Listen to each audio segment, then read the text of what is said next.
Hi friends, ನಾನಿವತ್ತು ಜೋಳದ ಮುಟ್ಗಿ ಮಾಡ್ತಾಯಿದ್ದೀನಿ. ಯಾರು ನನ್ನ ಚಾನಲ್ ಹೊಸದಾಗಿ ನೋಡ್ತಾ ಇದ್ದೀರಾ ಎಲ್ಲರೂ ಸಬ್ಸ್ಕ್ರೈಬ್ ಮಾಡ್ಕೊಳ್ಳಿ.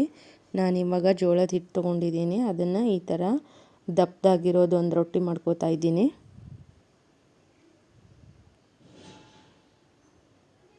ತೆಳ್ಳಗೆ ಮಾಡಬಾರ್ದು, ಈ ರೊಟ್ಟಿ ದಪ್ಪಗೆ ಇರಬೇಕು. ಇದು ಉತ್ತರ ಕರ್ನಾಟಕ ಸ್ಪೆಷಲ್ಲು.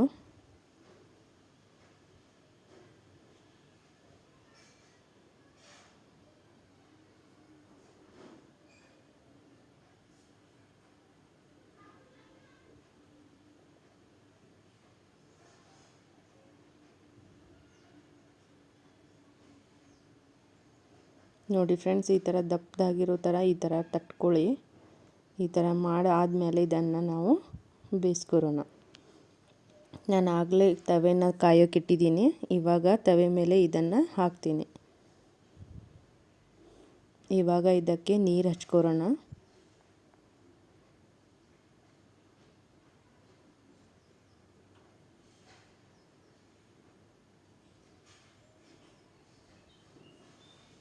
ಈ ಥರ ಚೆನ್ನಾಗಿ ಎಲ್ಲ ಕಡೆ ನೀರು ಹಚ್ಕೋಬೇಕು. ಇವಾಗ ಇದನ್ನು ಹೊಳಿಸ್ಬಿಡೋಣ. ನೋಡಿ ಫ್ರೆಂಡ್ಸ್, ಈ ಥರ ಚೆನ್ನಾಗಿ ಬೆಂದಿದೆ ಇದು. ಅದಕ್ಕೆ ಇದನ್ನು ಹೊಳಸಾಕಿದ್ದೀನಿ.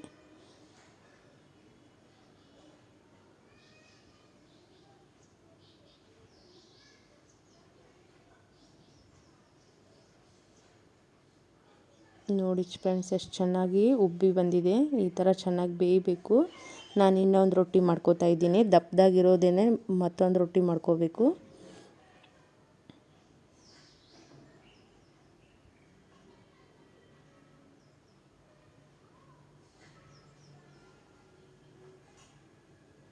ನಾನು ಹಿಂದಿನ ವಿಡಿಯೋದಲ್ಲೇ ರೊಟ್ಟಿ ಮಾಡೋದನ್ನ ತೋರಿಸಿದ್ದೀನಿ. ಯಾವ ಥರ ಹಿಟ್ಟು ನಾದ್ಕೋಬೇಕು, ಯಾವ ಥರ ನೀರು ಹಾಕ್ಕೋಬೇಕಂತ ಮೊದಲೇ ವಿಡಿಯೋ ಮಾಡಿದ್ದೀನಿ.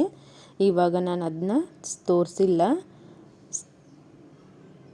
ನೋಡಿ ಫ್ರೆಂಡ್ಸ್, ಮತ್ತು ತವೆ ಮೇಲೆ ರೊಟ್ಟಿ ಹಾಕಿ ಅದಕ್ಕೂ ಸಹಿತ ಹೀಗೆ ನೀರು ಹಚ್ಕೋಬೇಕು.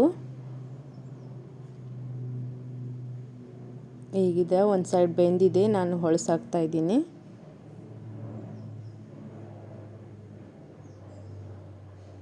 ತಿನ್ನೋಕ್ಕೂ ರುಚಿಕರವಾಗಿರುತ್ತೆ ಮತ್ತು ತುಂಬ ಹೆಲ್ದಿಯಾಗಿರೋದು ಇದು. ತುಂಬ ಕಡಿಮೆ ಸಮಯದಲ್ಲಿ ಮಾಡ್ಕೋಬೋದು.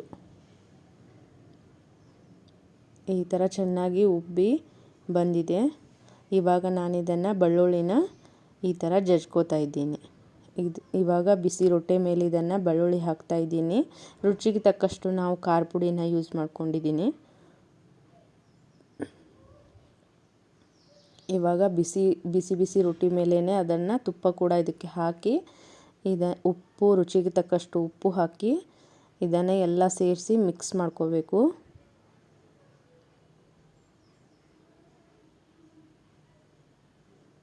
ತುಂಬ ಜಾಸ್ತಿ ಬಿಸಿ ಇದೆ.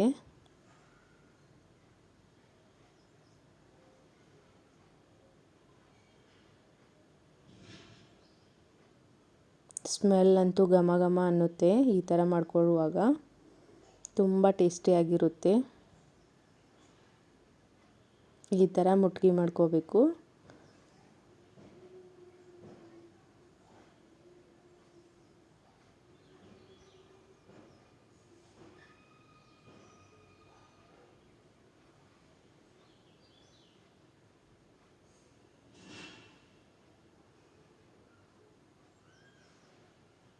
ಇವಾಗ ನೋಡಿ, ಸವಿಯಲು ಸಿದ್ಧವಾಗಿದೆ ಜೋಳದ ಮುಟ್ಗಿ. Thank you.